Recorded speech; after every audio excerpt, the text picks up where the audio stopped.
This is not a big stage. This is just a small cafe in Meo Vac, a mountain town in northern Vietnam. But every night on this tiny few square meter stage, Hmong people are trying to hold on to what is left of their Hmong culture. The question is, can a place this small really help preserve a culture that is slowly fading away? I came to Meo Vac after hours of riding along the Ha Giang mountain roads. At first, all I was looking for was just a cup of coffee and a place to rest.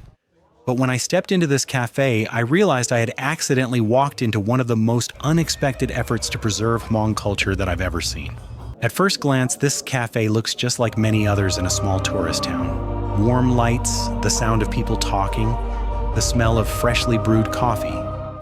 But the person making my coffee today is a Hmong girl, wearing the traditional clothes she puts on every single day.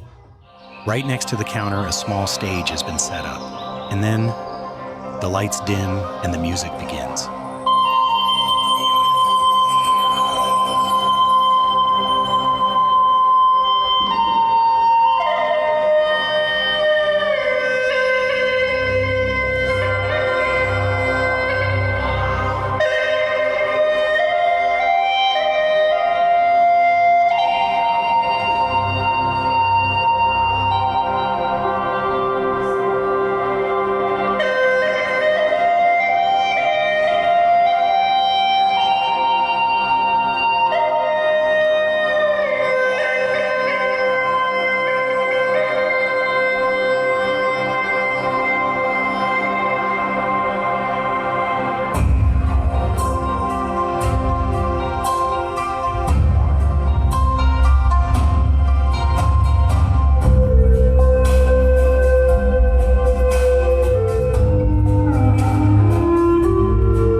travelers, this might look like just another evening show, but for the people on this stage, it is their way of holding on to a part of their identity before it gets washed away by tourism.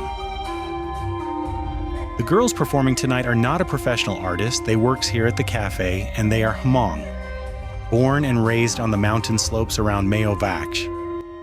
My name is Bang, and I'm 16 years old. Did you learn to perform before or after working here? Some of us already have talent. And if we don't, then after joining the cafe, the older performers train us and help us learn. I see you both perform and work as staff here. May I ask how much you earn? Our salary depends on the effort we put in. The more we contribute, the more we earn. How long have you been working here? 2 months already. Besides performing here at the cafe, do shows like this happen often in your village as well? We usually perform only at weddings, funerals, or major festivals. How many festivals in a year usually include traditional performances? It depends on each ethnic group. Different communities have festivals in different months.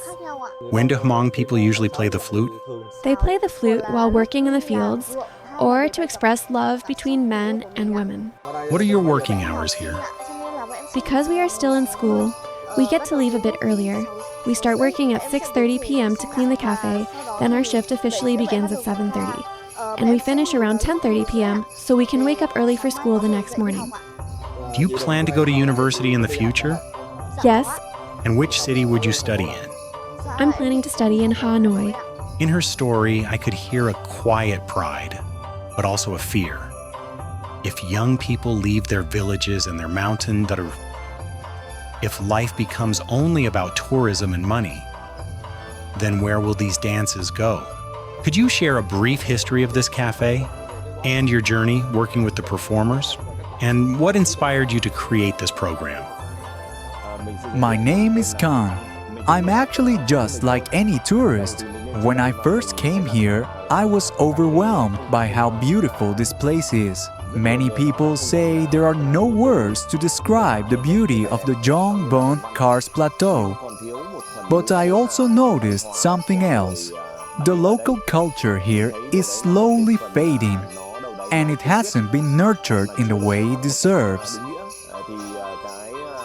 The nightly performance we run in this cafe has been called one of the most creative and well-organized cultural shows in the area. Travelers can feel the positive energy of these young Hmong performers, not only through their dances and music, but even in the way they serve a cup of coffee. They welcome visitors with genuine warmth. Whether people come inside or simply pass by, it's something very Vietnamese. When I decided to create a space like this, it came from a very long journey, but my biggest motivation was realizing something about the young people here. They have creativity, passion, and a sense of discipline that most people never notice.